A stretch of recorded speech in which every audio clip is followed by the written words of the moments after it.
Okay, paano mo i-describe yung sex appeal ng isang Angeli Kang? Well, si Angeli kasi sobrang attractive talaga physically. Sobrang nagagandahan ako sa kanya nung una ko siya nakita. Kaya ang dali rin i-acting kasi yung character ko doon parang gandang-ganda sa kanya.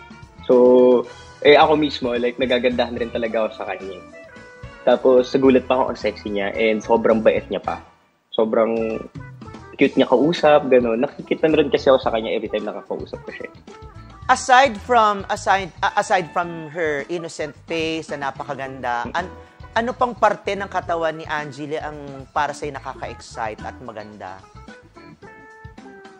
Maybe her lips. Aside from the face, from the neck down.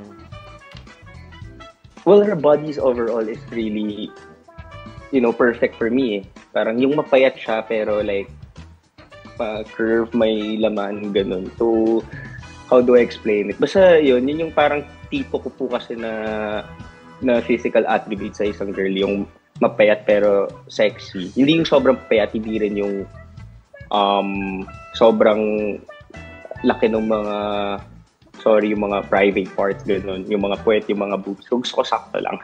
So, nakuha niya yung perfect na ganung trait.